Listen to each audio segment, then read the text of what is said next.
Hello friends, नमस्कार। आज की इस क्लास में आप सबका फिर से एक बार स्वागत। हम लोगों ने पिछली क्लास में कम्युनिटी शुरू किया था चैप्टर, तो उसके आगे आज चलेंगे। थोड़ा सा रिवीजन करा दें आपका। आइए शुरू करते हैं। कम्युनिटी, इसका अर्थ देख लिया था। कम और म्यून से बना है, यानी साथ साथ सेवा भाव से रहना। और उसके बाद में ये परिभाषाएं देखी थी आपने, इनको नोट कर लिया होगा। इसके आवश्यक तत्व, इसमें व्यक्तियों का समूह, निश्चित भौगोलिक क्षेत्र, सामुदायिक भावना से बात हो गई थी। सामुदायिक भावना के अंदर तीनों चीजें, हम भावना यानी we feeling, role feeling, dependency feeling, यहाँ बात हो गई थी। मैकावर पेज के अनुसार लोकेलिटी, कम्युनिटी सेंटिमेंट्स, होगार्ट्स के अनुसार social group, we feeling, definite territory, ये इन लोगों ने इसके आवश्यक तत्व बताए कि इनके बिना समुदाय नहीं हो सकता। उसके बाद हम लोगों ने समुदाय की विशेषताएं, कैरेक्टरिस्टिक्स देखी। तो इनकी जो मेन कैरेक्टरिस्टिक्स हैं वो निश्चित भौगोलिक क्षेत्र, सामुदायिक भावना, स्वतः विकास, स्पॉन्टेनियस ग्रोथ और स्पेसिफिक नेम। परमानेंसी होती है और ये आत्मनिर्भर होता है ना। ये इसकी बेसिक हैं, फंडामेंटल्स हैं, और इनके बिना समुदाय संभव नहीं। लेकिन अगर केवल एक पूछी जाए, जो कई बार पूछी गई एग्जाम में, तो वो है कम्युनिटी सेंटिमेंट्स, सामुदायिक भावना। इसमें ये तीनों चीजें आ जाती हैं।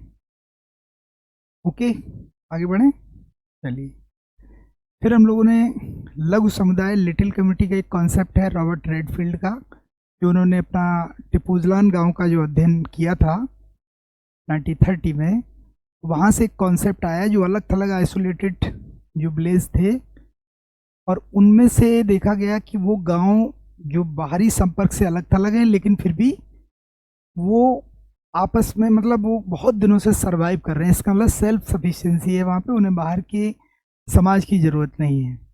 तब उन्होंने जब उसका स्टडी की और उन्होंने देखा, तो उसमें 4 विशेषताएं जो बार बार पूछी गई हैं। स्मॉल इन साइज, उसका छोटा आकार, थोड़े से लोग।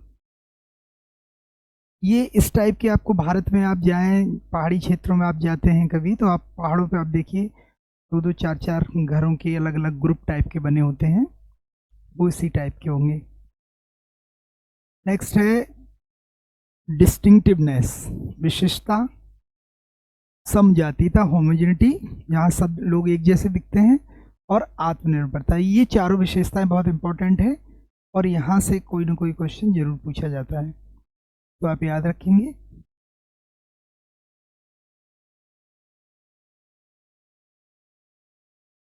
ये बात हो गई थी। उसके बाद समुदाय के विकास के सिद्धांत हो गए थे। सीमावर्ती समुदाय, community sentiments, sorry border line community, जिनको कम्युनिटी नहीं कहा जा सकता, लेकिन उनमें कम्युनिटी की कुछ विशेषताएं पाई जाती हैं।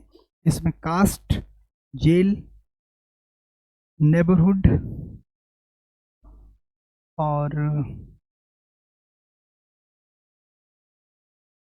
इसी तरीके से इन्होंने एक विशुद्ध में बांट दिया है। जनजाति, खाना बदोशी जत्था, यानी इसको कहते हैं बैंड, प्रिमिटिव विलेज, आदिम गांव, और बॉर्डर लाइन कम्युनिटी में परिवार, पड़ोस। ये एग्जाम्पल आप यहाँ से याद रखिएगा, ये वाले, इन्हीं में से कोई ना कोई पूछ जाए, मल्टी चॉइस क्वेश्चन आएगा, इनमें से कौन सा बॉर्डर लाइन कम्युनिटी का उदाहरण है या समुदाय का उदाहरण नहीं है। कम्युनिटी के एग्जाम्पल दिए जाएंगे और उसमें से पूछा जाएगा इनमें से कौन सा नहीं है, तो ये बॉर्डर लाइन कम्युनिटी है। नेक्स्ट, इसका क्लासिफिकेशन हम लोगों ने देखा था। तो सब लोगों का क्लासिफिकेशन देखने के बाद इसको 4 भागों में बांटा था। ग्रामीण समुदाय, यानी गांव, कस्बा, शहर और क्षेत्र। इसमें गांव पे बात हो गई थी हमारी। ग्रामीण लोग जो प्रकृति के निकट रहते हैं और जमीन के सहयोग से अपनी जरूरत की चीज़ों का उत्पादन करते हैं। यानी प्राथमिक उद्योगों में लगे रहते हैं। इस तरह से जीवन यापन जो है प्राकृतिक चीज़ों से करते हैं, यानी प्रकृति के सहयोग से। उसके बाद इसकी विशेषताएं जो थी, वो इसमें एक मेन विशेषता ये थी कि इनमें गतिशीलता का अभाव होता है और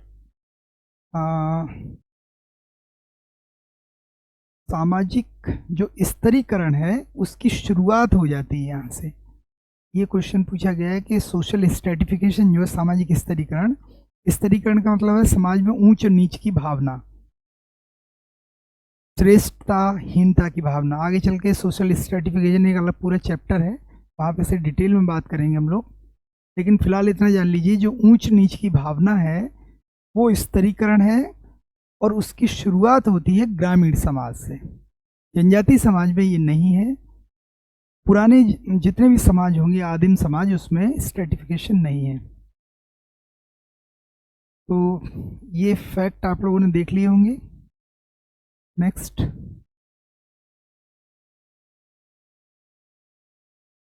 गांव का डिवीजन कौन किसने किस भागों में बांटा वगैरह वगैरह, ये सब फैक्चुअल चीज़ें हैं, ये आपने देख लिया होगा। अब हम लोगों ने ये समाजशास्त्रियों के नाम उन्होंने कहाँ का अध्ययन किया, एक लिस्ट दी गई है, यहाँ से अक्सर सवाल पूछा जाता है। एस सी दुबे ने शमीरपेट हैदराबाद के पास एक गांव यहाँ का अध्ययन किया। इनकी किताब का नाम है इंडियन विलेज और इंडियन चेंजिंग विलेज, दो किताबें इनकी इंपॉर्टेंट है। तो मैकियम मेरिट, विलेज इंडिया, ये दोनों किताबें पूछी जाती हैं अक्सर। आप पुराने क्वेश्चन उठा के देखेंगे अगर पेपर, तो विलेज इंडिया और इंडियन विलेज, ये मल्टी चॉइस क्वेश्चन, इसमें लिस्ट को मैच कराने वाले क्वेश्चन में आता है। ये एक तरफ उन्होंने किताबों के नाम दे देंगे, एक तरफ समाजशास्त्रियों के नाम दे देंगे और आपसे कहेंगे इनमें मैच करिए कौन सी है। तो विलेज इंडिया और इंडियन विलेज, अगर आप इसमें विलेज इंडिया याद रख ले, एक किताब केवल, विलेज इंडिया मैकियम मेरिट, तो आप सवाल सही कर लेंगे।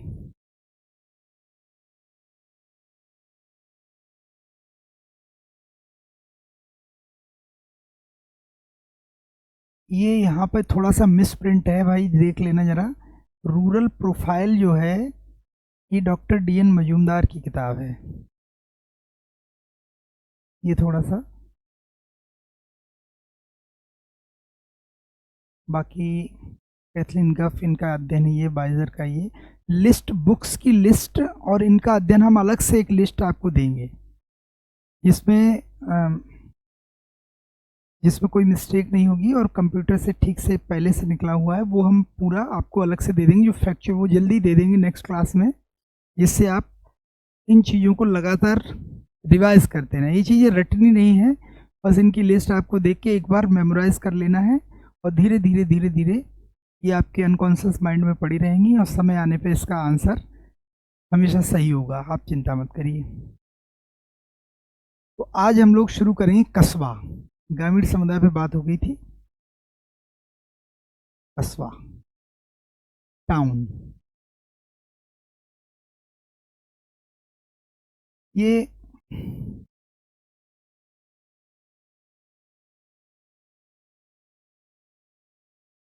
सामान्यतः कस्बा उस बस्ती को कहा जाता है जिसकी आबादी 500 से 10,000 के बीच में हो, सामान्यतः, जनरली, ठीक है।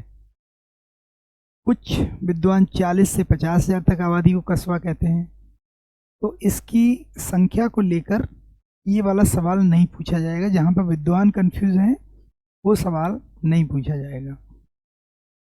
उसके बाद इसकी 3 प्रमुख विशेषताएं होती, कस्बे में व्यापार उद्योगों की प्रधानता होती है, मकानों का केंद्रीकरण, एंटी सेंट्रलाइजेशन ऑफ हाउसेज होता है, और निवासियों की न्यूनतम जनसंख्या, ये इंपॉर्टेंट विशेषता है क्योंकि ये फैक्ट है, यहाँ की जनसंख्या 2000 से अधिक जरूर होगी।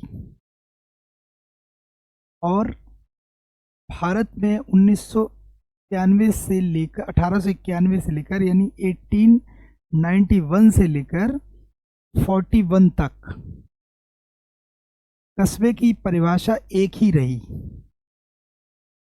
यहां से क्वेश्चन नहीं बनेगा, ठीक। 51 में इसमें मामूली संशोधन हुआ। क्वेश्चन यहां से ये बनेगा कि कस्बे की परिभाषा में सबसे पहला संशोधन कब हुआ। दो क्वेश्चन बनते हैं संशोधन को लेकर, एक राष्ट्रीय स्तर पर यानी व्यापक पैमाने पर परिवर्तन कब हुआ, और पहला संशोधन या मामूली संशोधन कब हुआ। तो फर्स्ट टाइम 1951 में, और 61 में राष्ट्रीय स्तर पर संशोधित किया गया। 3 क्वेश्चन यहां से बनते हैं।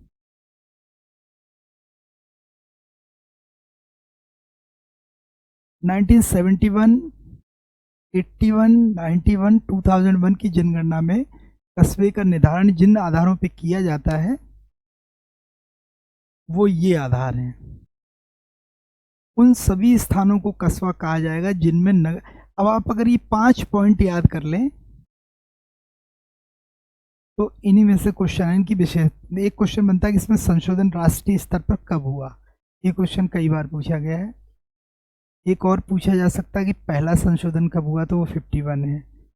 अगर वो नहीं पूछा जाएगा तो राष्ट्रीय स्तर पर इसमें संशोधन कब हुआ, 1961 हो गया। उसके बाद जो अब इस समय है वो विशेषताएं हैं इसकी, मतलब 5 हैं जिनके आधार पर इसको कस्बा डिसाइड करते हैं। क्या क्या है, उन सभी स्थानों को कस्बा कहा जाएगा जिसमें नगर पालिका, नगर निगम, छावनी, नोटिफाइड एरिया है ना, टाउन एरिया, या इसके समकक्ष कोई इकाई हो, पहला पॉइंट।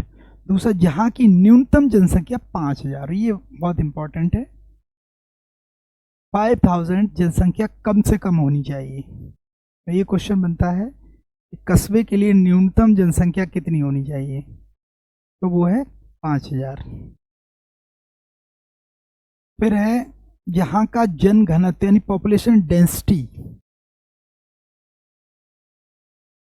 कम से कम 400 व्यक्ति प्रति वर्ग किलोमीटर पर स्क्वायर किलोमीटर। डेंसिटी का मतलब होता है पर स्क्वायर किलोमीटर कितने लोग प्रति वर्ग किलोमीटर पर स्क्वायर किलोमीटर, या 1000 व्यक्ति प्रति वर्ग मील, 1000 पर माइल, और 400 पर स्क्वायर किलोमीटर। ये फैक्ट है, इसे याद रखिएगा, ये पूछा जाएगा।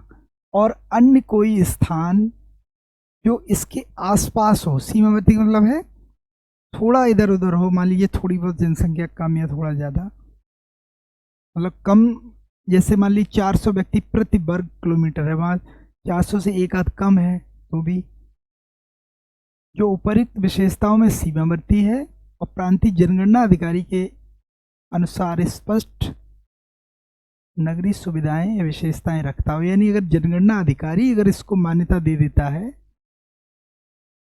तो ये टाउन कहलाएगा, यानी उसके ऊपर, उसके विवेक के ऊपर छोड़ दिया गया है।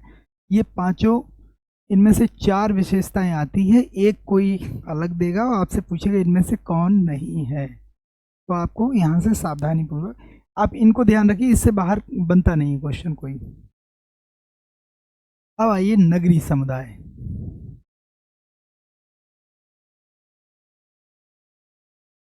शहर या नगर अंग्रेजी भाषा के सिटी शब्द का हिंदी रूपांतरण है। ये लैटिन भाषा के शब्द सिविटास से बना है जिसका तात्पर्य है नागरिकता। अर्बन शब्द का, ये भी लैटिन भाषा का शब्द है, अर्बनास से बना है जिसका अर्थ है शहर। जनसंख्या के आधार पर नगर। अब इसमें ये फैक्ट हैं, यहां से ये पूछे गए हैं। विलकॉक्स ने ऐसे क्षेत्र को नगर कहा जहां का जन घनत्व यानी पॉपुलेशन डेंसिटी यानी पर स्क्वायर किलोमीटर रहने वाले लोगों की संख्या वो 1000 प्रति वर्ग मील हो, 1000 पर स्क्वायर किलोमीटर। यहाँ पर 400 प्रति वर्ग मील है तो कस्बा है, और 1000 अगर है तो वो शहर में आएगा। जेफरसन ने कहा 10,000 प्रति वर्ग मील, ये प्रति वर्ग किलोमीटर है और ये प्रति वर्ग मील है। ठीक है, इसको आप ध्यान रखना, ये दोनों यहाँ से फैक्ट क्वेश्चन पूछा जाता है। अमेरिकी जनगणना ब्यूरो के इन्होंने 25,000 को नगर माना, ये पूछा नहीं गया अभी तक। अब इसकी डेफिनेशन देखिए, बर्गल ने लिखा है कि प्रत्येक व्यक्ति ये जानता है कि नगर क्या है, परंतु किसी ने इसकी संतोषजनक परिभाषा नहीं दी। सेटिस्फैक्टरी डेफिनेशन किसी ने नहीं दी, जबकि everyone knows what is city according to Burger. ये स्टेटमेंट का एज इट इज पूछा जाता है।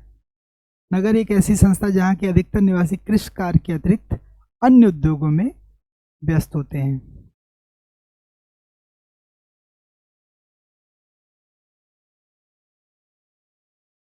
कस्बे की डेफिनेशन में एक चीज छूट रही है,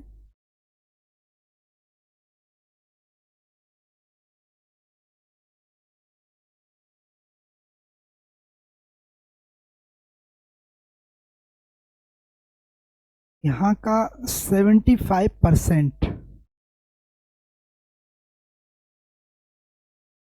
गैर कृषि कार्य।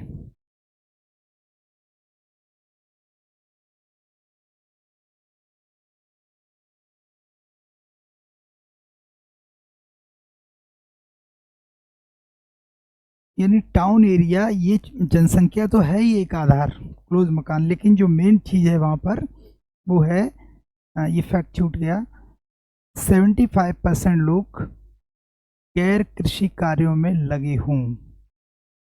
ठीक है, गैर कृषि कार्य यानी वो कोई दुकान हो उनका, छोटे मोटे उद्योग हो, या किसी भी ऐसे कार्य में लगा हो जो खेती से अलग हो, तो वो आपने देखा होगा छोटे मोटे जो टाउन एरिया होते हैं बड़े बड़े नगरों के अगल बगल, तो वहाँ जो जो व्यवसाय होते हैं, कोई मोटरसाइकिल की दुकान है, पंचर बनाने की दुकान है, शॉपिंग दुकानें हैं, मंडी है, सब्जी मंडी है, इस तरह की चीज़ें होती हैं, तो डायरेक्ट 75% लगभग ऐसी चीज़ें होती हैं जो गैर कृषि कार्य में लोग व्यवसाय में लगे होते हैं। ये इंपॉर्टेंट चीज़ है, इसको ध्यान रखिएगा। तो शहर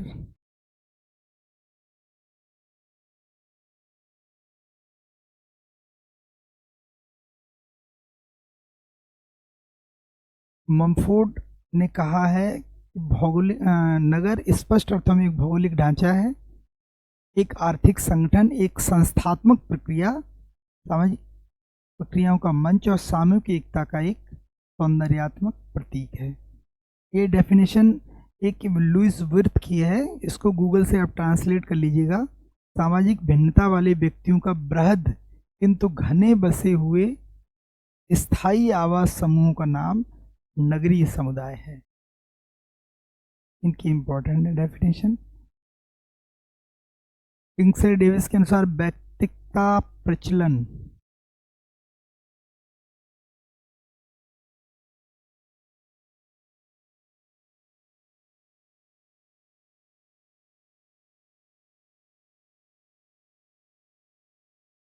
गतिशीलता, धर्मनिरपेक्षता, नवीन आविष्कारों के प्रति तेजी से आकर्षित होने वाला समूह नगरीय समुदाय कहलाता है।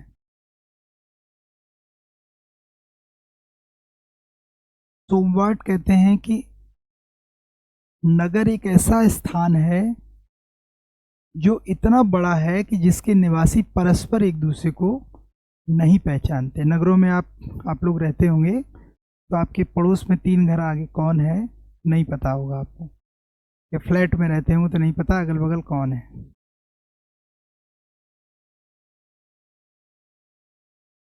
पार्क एवं वर्गीस, ये इनके अनुसार नगर अकेले व्यक्तियों तथा सामाजिक सुविधाओं का एकमात्र पुंज नहीं है, और न ही ये संस्थाओं तथा प्रशासनिक व्यवस्थाओं का एक समूह है। नगर तो वास्तव में एक मानसिक दशा यानी मेंटल कंडीशन है, प्रथाओं एवं परंपराओं, संगठित विचारों तथा भावनाओं का एक समूह है जो प्रथाओं द्वारा जीवित रहता है और जिसका अनुसरण, अनुरक्षण यानी परंपराओं द्वारा होता है। कस्टम द्वारा ये प्रोटेक्ट होता है, और ट्रेडिशंस इसको प्रोटेक्ट करती हैं। परंपरा यानी कस्टम द्वारा ये जीवित रहता है, और परंपराएं इसका अनुरक्षण करती हैं। तो ये थोड़ा अलग टाइप की परिभाषा है इनकी, देख लीजिएगा। कुल मिला के सारी परिभाषाओं के आधार पर हम ये कह सकते हैं कि नगर एक ऐसा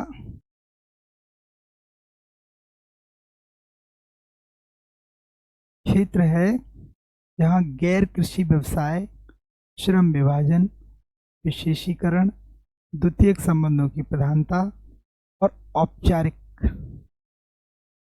संबंध, ये इसकी विशेषताएं हैं। पार्क और वर्गेस ने इसकी विशेषताएं देखिए क्या बताई हैं। इन्होंने बताया है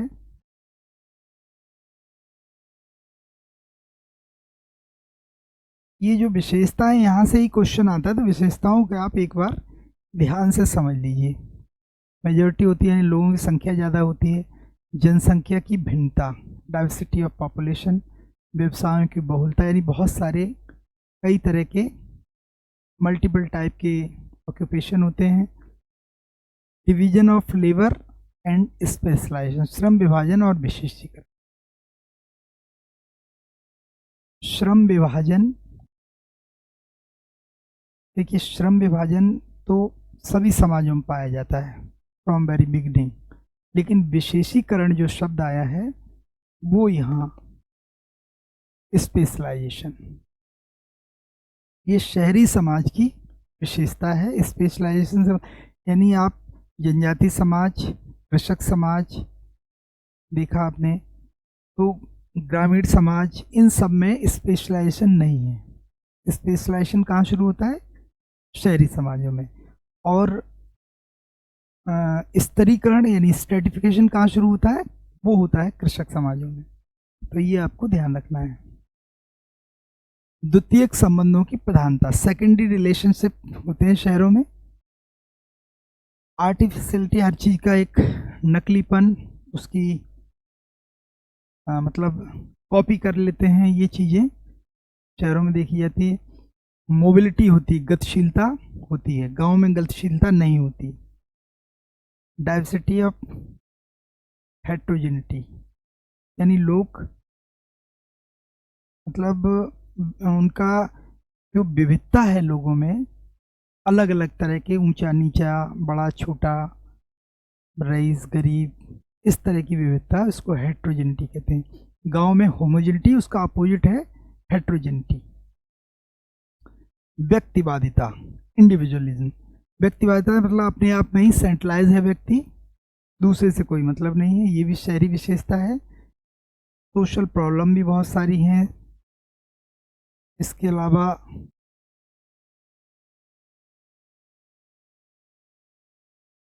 शिक्षा एवं संस्कृति का केंद्र, centre of education and culture, education का सेंटर होता है, आप जानते हैं।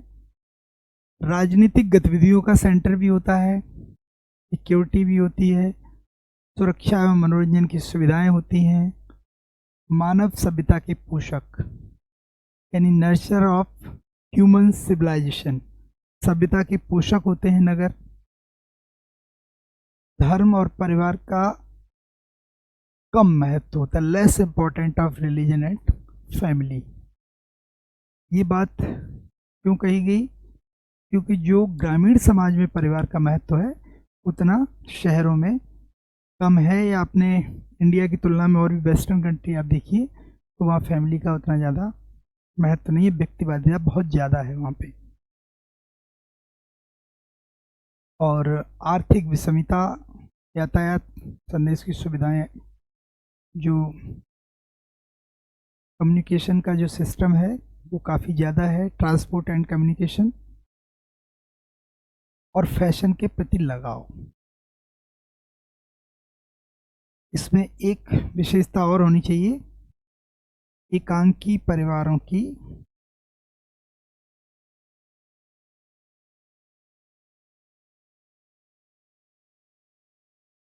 अधिकता। यानी न्यूक्लियर फैमिली ज़्यादा होते हैं गांव की तुलना में। गांव में जॉइंट फैमिली होते हैं।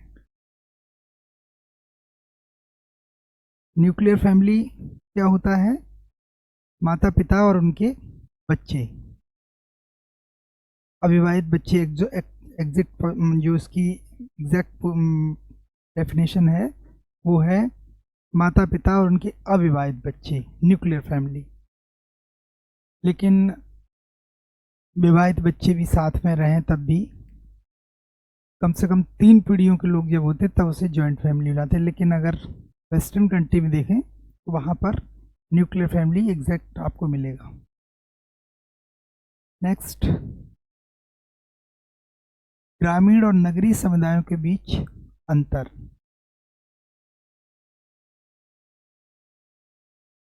तो एक क्वेश्चन ये पूछा जाता है कि नगरीय समुदाय और ग्रामीण समुदाय के बीच अंतर का सबसे बड़ा आधार क्या है?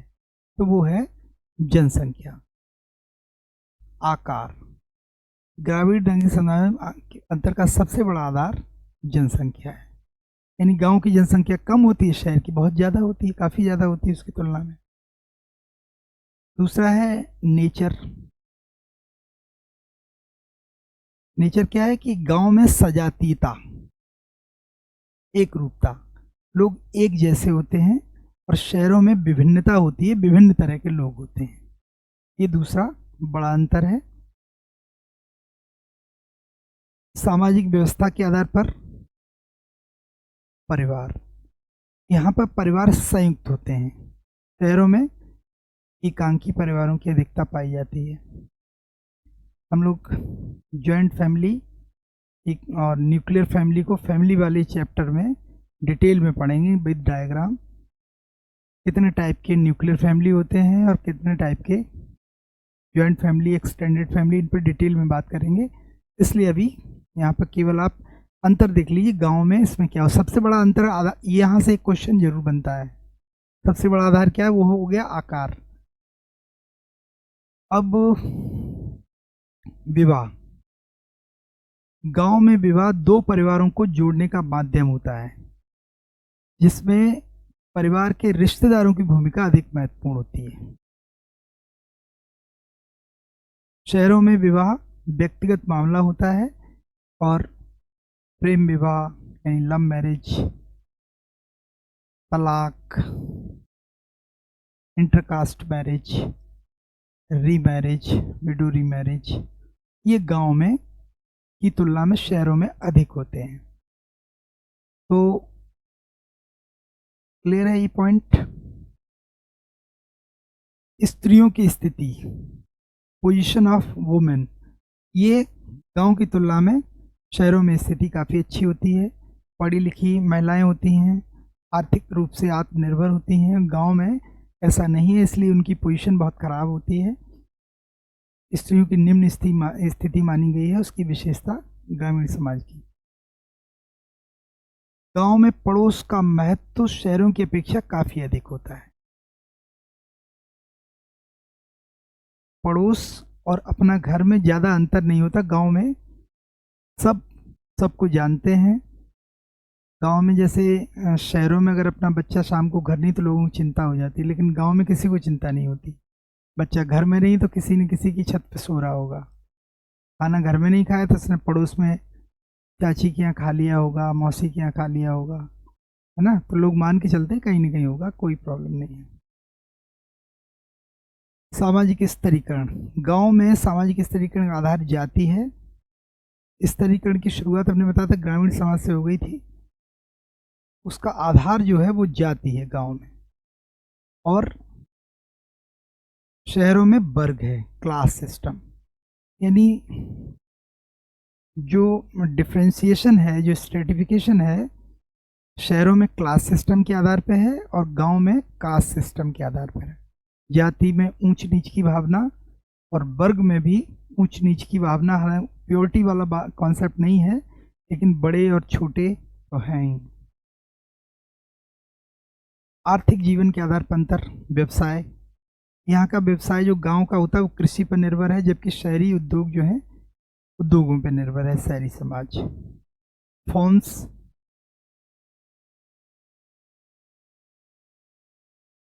शहरों में इसके 3 रूप हैं।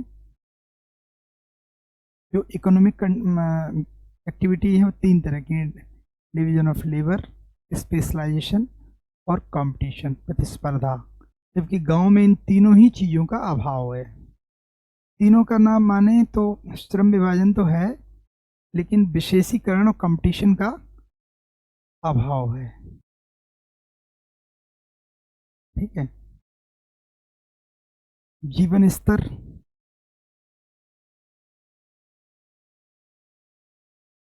लिविंग स्टैंडर्ड, गांव की तुलना में शहरों में जीवन काफी ऊंचा होता है। और जीविकोपार्जन के 2 मौलिक रूप,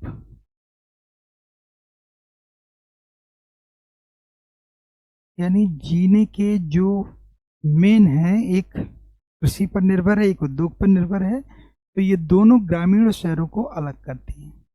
किस तरीके से आपकी वे ऑफ लाइफ है, आपका जीवन किस तरीके से चलेगा, तो इकोनॉमिक कंडीशन के आधार पर भी काफ़ी बड़ा अंतर है। नेक्स्ट, खर्च के आधार पर, एक्सपेंडिचर, इसके आधार पर अंतर है। ग्रामीण जीवन सुझाव देता है कि बचाओ, ये रॉस की लाइन है। ग्रामीण जीवन सुझाव देता है कि बचाओ, और जबकि नगरीय जीवन सुझाव देता है कि खर्च करो। ये लाइन एज इट इज पूछ ली जाती, किसकी है। सामाजिक नियंत्रण के आधार पर अंतर है। विसेंज और विसेंज ने मॉडर्न सोसाइटी नामक पुस्तक में लिखा है कि ग्रामीण समुदाय में प्रथा राजा है, यानी कस्टम इज किंग। रीति रिवाज और रूढ़ियां अधिकतर व्यवहार को नियंत्रित करती है। रीति रिवाज का मतलब हो गया जो ट्रेडिशंस हैं उनके, और रूढ़ियां का मतलब हो गया मोर्स।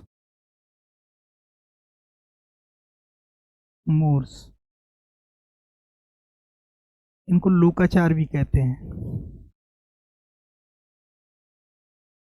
अधिकतर व्यवहार को नियंत्रित करती हैं। सामाजिक संबंधों के आधार पर अंतर, ये प्रथा राजा है, ये शब्द जो है याद रखना, ये इनका है, विसेंज और विसेंज का। ठीक है, ये कई बार पूछा गया है। सामाजिक संबंधों के आधार पर अंतर, गांव में प्राथमिक संबंध पाए जाते हैं, जबकि शहरों में द्वितीयक संबंध, सेकेंडरी रिलेशन।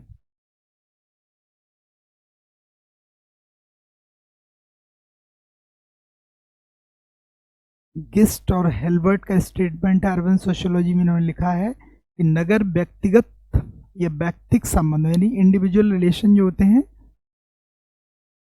की अपेक्षा अवैयक्तिक संबंधों को अधिक प्रोत्साहन देता है। यानी शहरों में संबंध पर्सनल नहीं होते, एक तरीके से अनौपचारिक संबंध होते हैं, औपचारिक संबंध होते हैं, इम्पर्सनल रिलेशन कह सकते हैं उनको। सामाजिक अंतःक्रिया के आधार पर अध्ययन, गांव में प्रत्यक्ष सहयोग यानी डायरेक्ट कॉपरेशन और डायरेक्ट कॉन्फ्लिक्ट, ये इंपॉर्टेंट चीज है। जो भी होती है, लड़ाई भी होगी तो डायरेक्ट होगी, और सहयोग भी होगा तो डायरेक्ट होगा। लोग छप्पर उठाने भी जाते हैं, लोगों का बगल में कोई दिक्कत हो गई तो सब दौड़ के आ जाएंगे। किसी के यहाँ कोई समस्या हो गई, शादी ब्याह है, डेथ है, तो उसमें सब लोग मिलकर सहयोग करते, पूरे गांव का माना जाता है कोई भी कार्यक्रम। लेकिन शहरों में ऐसा बिल्कुल नहीं है। शहरों में अप्रत्यक्ष हो जाता है, ऑपरेशन भी अप्रत्यक्ष है और संघर्ष भी अप्रत्यक्ष है। शहरों में लोग संघर्ष को भी टालते हैं, इनडायरेक्ट संघर्ष, अगर दूसरे किसी बहाने से और बहाने से देखेंगे, लेकिन डायरेक्ट फाइटिंग नहीं करेंगे। गांव की अपेक्षा नगरों में आत्मसात एसिमिलेशन की प्रक्रिया तीव्र होती है। ये इंपॉर्टेंट चीज़ है। जो किसी चीज़ को आत्मसात करना होता है, एसिमिलेट करना होता है, सीखना किसी चीज़ को, वो चीज़ गांव की तुलना में शहरों में ज़्यादा होती है। और गांव की अपेक्षा शहरों में सहिष्णुता, टॉलरेंस ज़्यादा अधिक होती है। ये इम्पॉर्टेंट चीज़ है कि गांव में, वैसे तो गांव के लोग सीधे माने गए हैं, लेकिन जो टॉलरेंस मतलब सहिष्णुता होती है वो शहरों में ज़्यादा होती है। जैसे अगर गांव में आप ये देखिए, आपका मान लीजिए कि किसी के खेत में भैंस चली गई, तो लाठी लेके आया, उसने भैंस को मार दिया, तो दूसरा आ जाएगा, दोनों में लाठी चल जाएगी। कई बार एक छोटे से जानवर ने फसल को थोड़ा सा नुकसान पहुंचाया तो इसमें लाठी चल जाती हैं। भले ही उनको उसके बाद पुलिस आती है, उनको उठा के बंद कर देती है, फिर कोर्ट कचहरी होता है, हज़ारों रुपए खर्च हो जाए कोई बात नहीं, लेकिन वहाँ पर वो लोग आपस में टकरा जाते हैं। थोड़ा सा आपस में बर्दाश्त नहीं करते कि अगर जानवर ने कुछ खा लिया तो कंपनसेट कर दें आपस में, वो चीज़ नहीं। लेकिन शहरों में क्या है, लोग सॉरी बोलते हैं, सॉरी भाई, अगर एक दूसरे से जा रहे हैं रास्ते में टकरा गए, सॉरी, सॉरी कहने से आधा काम ख़त्म हो जाता है। अंग्रेज दो चीज़ें बहुत अच्छी देखे गए हैं, सॉरी और थैंक यू, इनसे बहुत बड़े बड़े काम हो जाते हैं। तो शहरों में माना जाता है कि टॉलरेंस अधिक है, क्योंकि व्यक्ति गतिशीलता ज़्यादा है, लोगों को अपने काम पे जाना है। अगर वो झगड़े में उलझ जाएंगे तो आगे नहीं बढ़ पाएंगे, इसलिए sorry and thank you. Next, सामाजिक दृष्टिकोण के आधार पर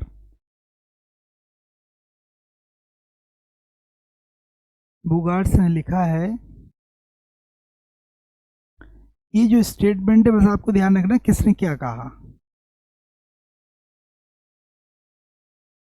गांव के लोग, इन्होंने थोड़ा पॉजिटिव दिया गांव के बारे में। बुगार्ड, गांव के लोग स्पष्ट बोलने वाले, निष्कपट और सत्यनिष्ठ होते हैं। इस शहरी जीवन के बहुत से पक्षों की कृत्रिमता से घृणा करते हैं। ये चीज़ काफ़ी हद तक सही है कि गांव के लोग स्पष्टवादी होते हैं, अगर आपकी कोई गलती है तो आपके मुंह पे कह देंगे, और उनके अंदर छल कपट भी नहीं होता। तो वो सत्यनिष्ठ, यानी जो भी कहना है डायरेक्ट कह देंगे। गांव में अगर जैसे कहीं कोई मर्डर हो जाए शहर में, पुलिस आती है पूछती, तो कोई भी बताने को तैयार नहीं होगा कि किसने किया। सड़क पे चलते हुए किसी को अगर कोई, आप देखिए कि कई ऐसी घटनाएं आप सब जानते हैं शहरों में आए दिन होती रहती हैं, भीड़ में सबके सामने हो जाएगी, लेकिन कोई मुंह से ये कहने को तैयार नहीं होगा कि हमने देखा कि इस आदमी ने ऐसा किया, क्योंकि लोग सोचते पता नहीं किस मुसीबत में फंस जाए। लेकिन गांव में आप चले, एक एक आदमी बता देगा किसने किया। कोई भी घटना हुई, पुलिस आई, किसने किया, अरे फलाने के लड़के ने किया, उसने किया, ऐसा हुआ, हम थे वहीं पे। तो गांव वाले इसमें बिल्कुल नहीं डरते कि क्या होगा देखा जाएगा, लेकिन बोलेंगे सच, सीधा आके बोल देंगे।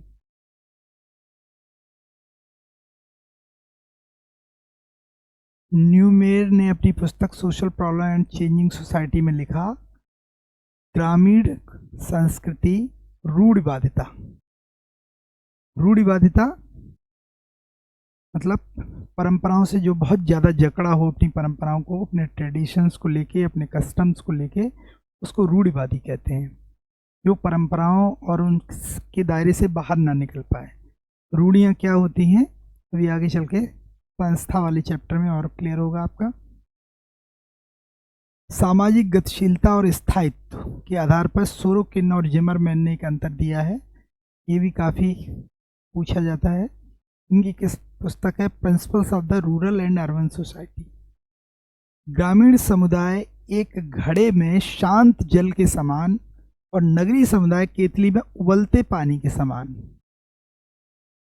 ये अच्छा स्टेटमेंट है, याद हो जाएगा। केतली में उबलते पानी, यानी इनके अंदर, इनका कहने का मतलब क्या था, स्थायित्व तो एक का लक्षण है और गतिशीलता दूसरे का। केतली में उबलता हुआ पानी मतलब बहुत ज़्यादा मोबिलिटी, लगातार दिमाग में ये रहना कि अब आगे कैसे बढ़ें, क्या करें, कहाँ जाएं, किस जॉब को सर्च करें, किस बिजनेस को देखें। तो बिजनेस पर्पस से भी लोग एक जगह से दूसरी जगह, एक शहर से दूसरे शहर मूव करते रहते हैं, आगे बढ़ने के लिए सोचते रहते हैं।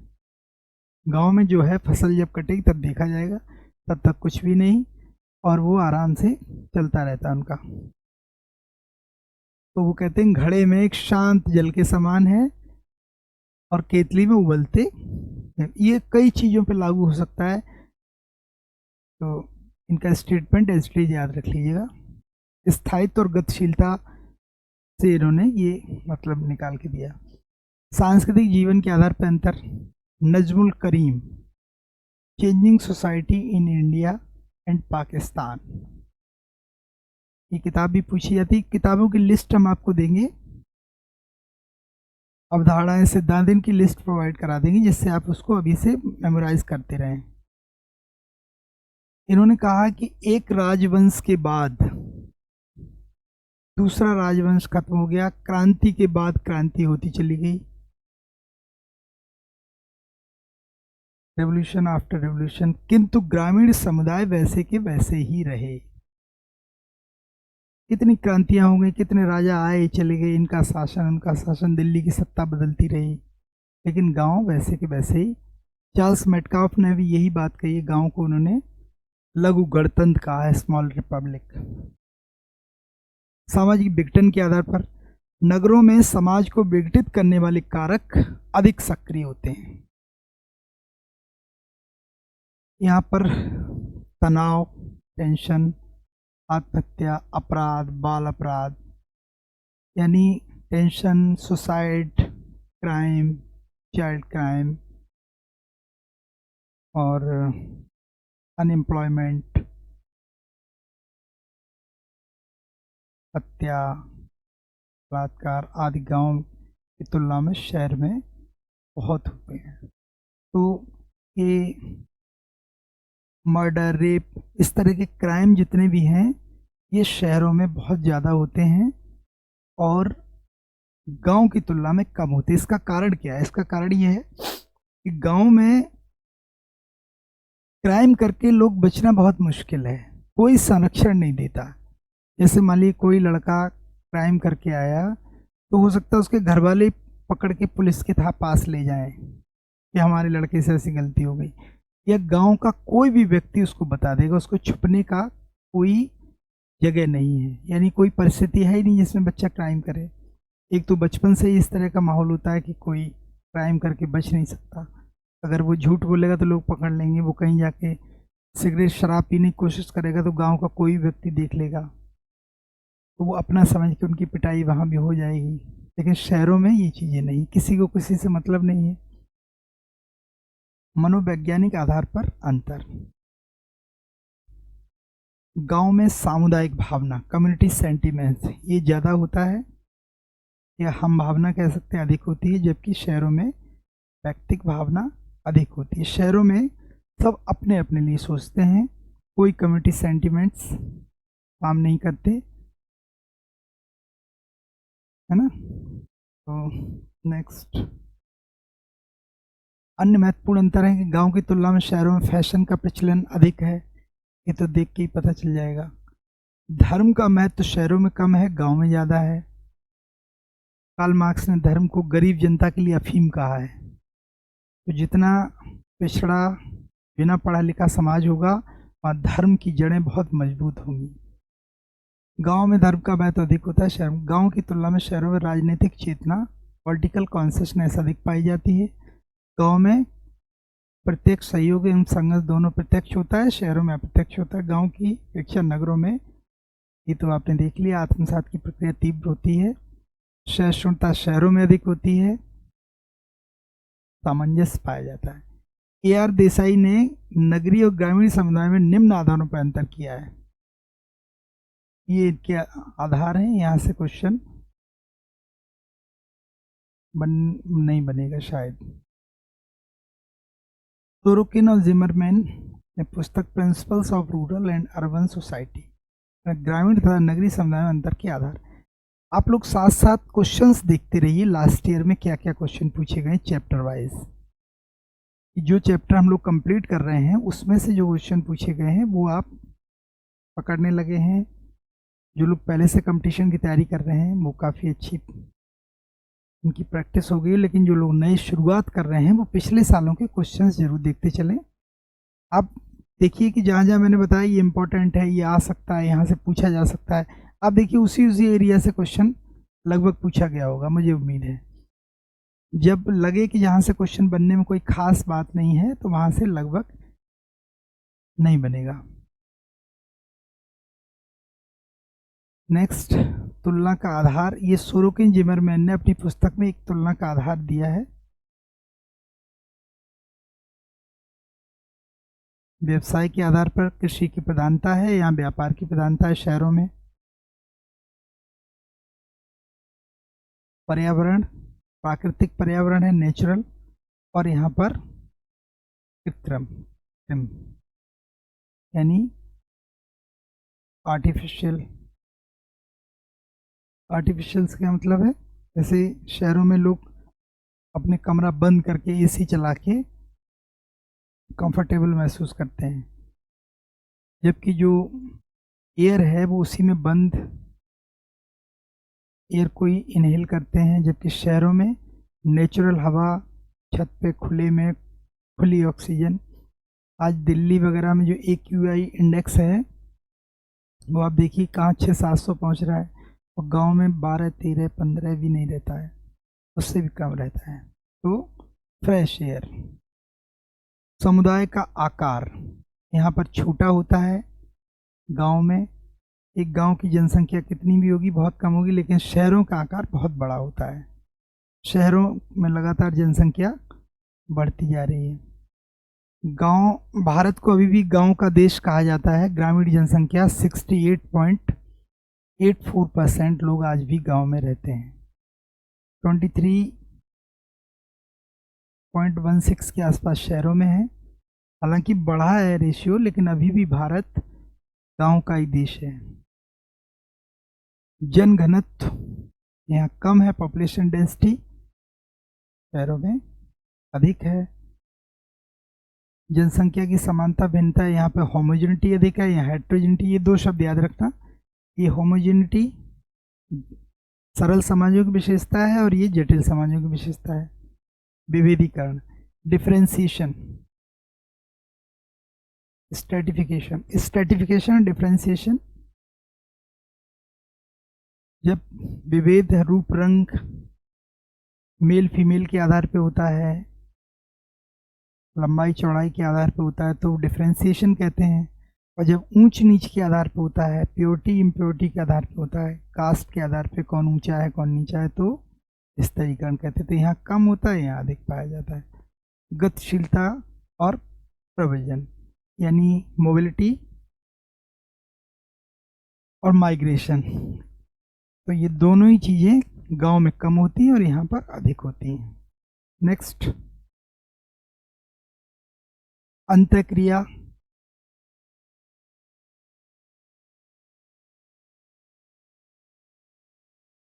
प्राथमिक संबंधों की प्रधानता, अंतःक्रिया, लोग कम हैं तो लोग अंतःक्रिया का जो स्वरूप है वो भी कम होगा, और यहाँ पर विस्तृत है, लोग बहुत लोगों से मिलते हैं। ग्रामीण और नगरीय तुलना का ये तथ्यात्मक अंतर दे दिया जो आपने पहले देखा। उन्हीं में से जो इम्पोर्टेंट फैक्ट हैं वो तथ्यात्मक रूप से दे दिए, जिससे आप एक एट ए ग्लांस यहाँ देख लें। सबसे बड़ा जनसंख्या के आधार पर अंतर पाया जाता है दोनों में। बोगार्ट्स के अनुसार अत्यधिक वर्ग विषमताएं, क्लास डिफरेंसेस शहर का लक्षण है। बोगार्ट्स ये एज इट इज स्टेटमेंट पूछ लिए जाते हैं।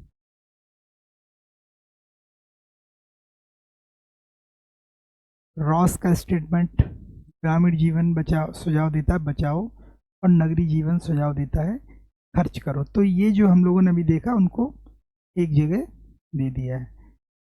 कस्बा जनसंख्या,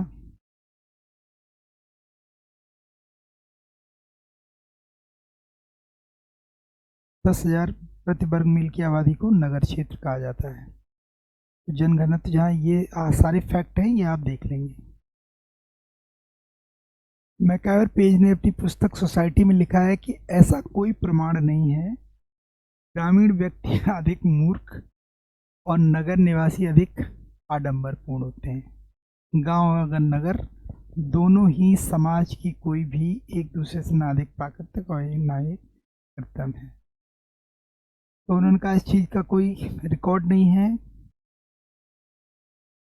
जिससे हम ये कह सकें गांव के लोग मूर्ख होते हैं या शहर के लोग पूरी तरीके से आडंबरपूर्ण होते हैं, दिखावा ज़्यादा करते हैं। ये ग्रामीण समाज से संबंधित अध्ययन है। रॉबर्ट रेडफील्ड ने लघु समुदाय, बृहद समुदाय की अवधारणा दी। धनाग्री ने कृषक, औद्योगिक समुदाय, किंग्सली डेविस ने प्राथमिक समूह की समाज और द्वितीयक समूहों का समाज। Society based on primary group, society based on secondary group. इन्होंने फोक सोसाइटी, फोक कम्युनिटी और बिग कम्युनिटी। टॉनीज ने जेमी शेफ्ट, जेसल शेफ्ट, ये दो शब्द दिए हैं जर्मन भाषा के। इनका मतलब है ग्रामीण समाज या समुदाय, और ये है समिति। दुर्खिम आंतरिक और सावयवी, ये कुछ सिद्धांत हैं। ये आप एट ए ग्लांस आप देख लीजिए किसने कौन सा सिद्धांत दिया, इफेक्ट के रूप में पूछे जाते हैं। किस्ट और हिल्बर्ट के अनुसार ग्रामीण और नगरीय समुदाय को परिचित विभाजन जो है वास्तविक तथ्यों के आधार पर होने की अपेक्षा अधिकांश सैद्धांतिक अवधारणा है। तुलना में कठिनाइयाँ, एक क्वेश्चन यहाँ से बनता है, क्या क्या कठिनाई हैं सोसाइटी में। मैकावर पेज ने अपनी पुस्तक सोसाइटी में 3 कठिनाइयाँ बताई हैं। इसमें ग्रामीण और नगरीय जीवन में अंशों में मात्रा का अंतर है, प्रकार का नहीं है। यानी प्रकार एक ही जैसे अंतर के, मात्रा वहाँ कम है वहाँ ज़्यादा, बस यही अंतर है। दूसरा, नगरों में भिन्नता, विभिन्न प्रकार का पर्यावरण।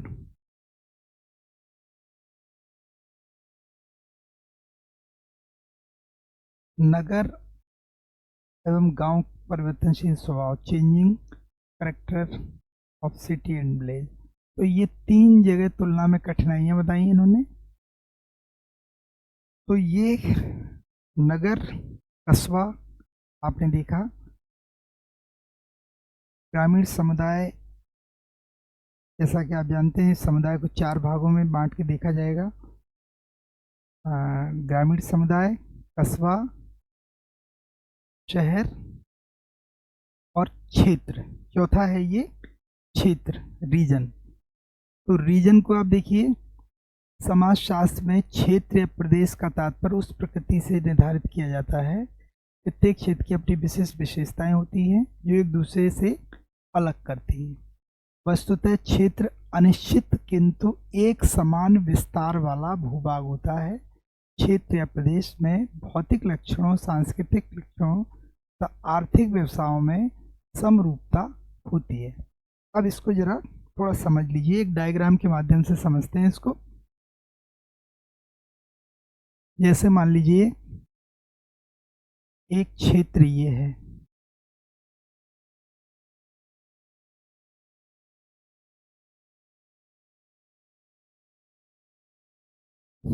ये है मान लीजिए। तो एक क्षेत्र वो क्षेत्र कहलाता है जहां पर एक जैसे सांस्कृतिक तत्व पाए जाते हो। उस क्षेत्र की सीमा ये होती है। यानी ये आपको उदाहरण के लिए बताया, डिजाइन के हिसाब से हर क्षेत्र की अलग अलग डिजाइन, यानी एक जैसे सांस्कृतिक तत्व, एक क्षेत्र, वहां तक उसका एक रीजन होगा। और कोस कोस पर बदले बानी, 4 कोस पर पानी। कोस कोस पर बदले पानी और 4 कोस पर बानी, बानी मतलब टोन, और 1 कोस पर पानी का टेस्ट बदल जाता है।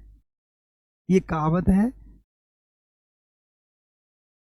एक डिस्ट्रिक्ट की सीमा जब खत्म होती है, जैसे आप आगरा से जैसे ही मथुरा की सीमा में प्रवेश करेंगे, वहाँ की टोन, वहाँ की भाषा बदल जाएगी, पानी का टेस्ट बदल जाएगा। आगरा में है तो एक जैसे सांस्कृतिक तत्व, मथुरा है उससे आगे हैं, दिल्ली में है, तो वहाँ की जो कल्चर है वो एक जैसी लगभग जहाँ तक विस्तार होता है, लगभग वो चीज़ एक रीजन कहलाता है। तो पृथ्वी तल का वह भाग जो अपने विशेष लक्ष्यों के कारण अपने सीमावर्ती भागों से भिन्न समझा जाता है, क्षेत्र या प्रदेश कहलाता है।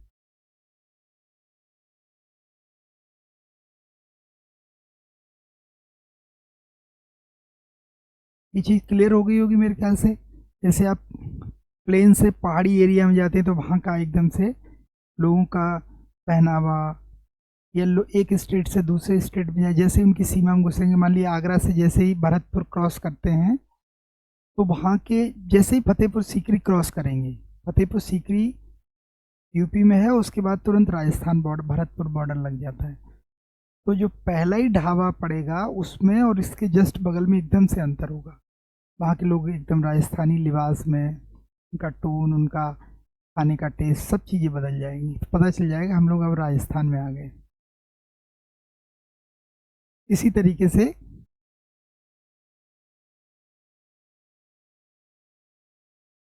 शॉन ने भी कहा है कि क्षेत्र एक ऐसा भाग होता है जिसकी विशिष्ट स्थिति होती है, स्पेसिफिक लोकेशन होती है, जो किसी प्रकार के दूसरे भागों से भिन्न होता है तथा जो उतनी ही दूर तक फैला होता है जितनी दूर तक वो भिन्नता या विशेषता व्याप्त होती है। यानी वो भिन्नता जहाँ तक वो तत्व जाएंगे, सांस्कृतिक तत्वों का फैलाव जहाँ तक होगा वहाँ तक वो एक क्षेत्र कहलाएगा।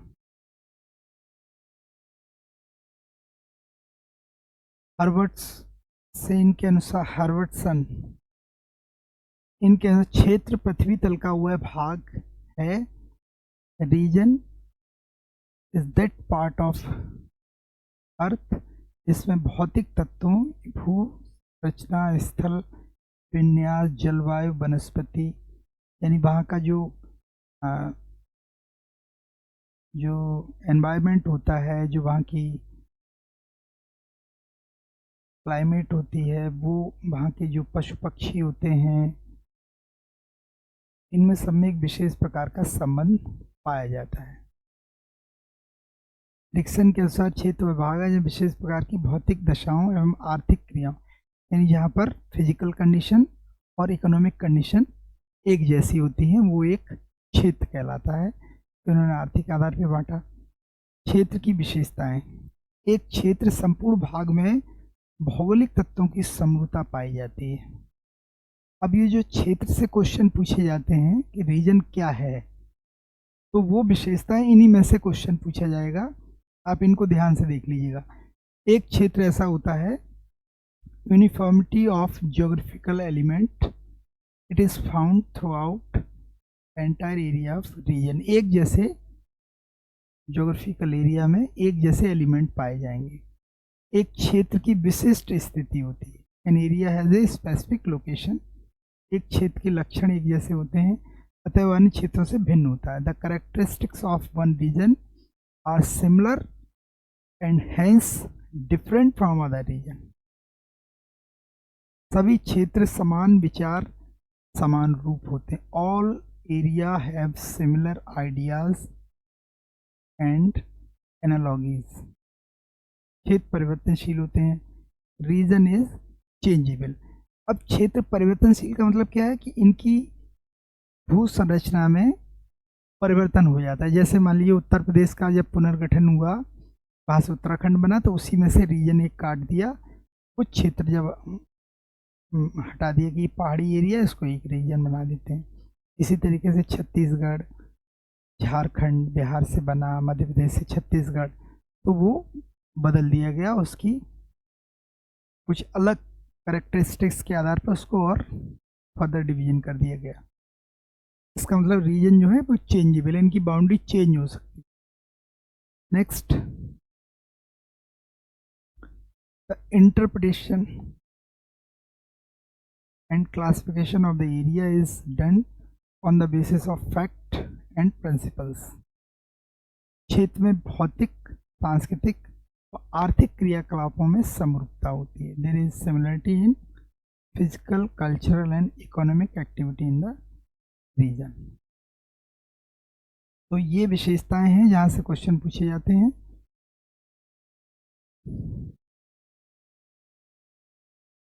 तो आपका ये समुदाय जो है चैप्टर कंप्लीट हुआ। आपने समुदाय में देखा कि ग्रामीण समुदाय, कस्बा किसे कहते हैं, शहर किसे कहते हैं और क्षेत्र किसे कहते हैं। इस तरीके से ये चैप्टर कंप्लीट हुआ। अब इससे पिछले सालों में जो भी क्वेश्चन आए होंगे उन क्वेश्चंस को आप देखिए, और कुछ क्वेश्चन ये लगे कि हाँ ये अलग पूछे गए, कोई फैक्ट है तो इन्हीं में से ऐड कर लेंगे। हर एक चैप्टर के जो नोट्स हैं उसके पीछे एक जगह छोड़िए और उस जगह में वो क्वेश्चन जो पूछे गए विभिन्न परीक्षाओं में फैक्ट के रूप में ऐड कर लीजिए। तो कॉन्सेप्ट और फैक्ट मिलके, क्योंकि ये जो वनडे वाले एग्जाम होते हैं ऑब्जेक्टिव टाइप्स, इसमें फैक्ट पूछे जाते हैं, आपको बहुत सारे फैक्ट याद रखने होंगे। किसने कहा, ये परिभाषा किसकी, परिभाषा रटने का तरीका, उनका कोई एक शब्द पकड़िए, एक पर्टिकुलर समाजशास्त्री एक कुछ शब्दावली का प्रयोग करता है तो उससे याद रखेंगे कि ये इनका शब्द है, और कुछ फैक्ट जो तथ्य लास्ट में है उनको एक अलग नोट करके और उनको मेमोराइज करते रहिए, बस हो जाएगा। तो आज के लिए इतना ही। थैंक यू, मिलते हैं नेक्स्ट क्लास में। Thank you very much.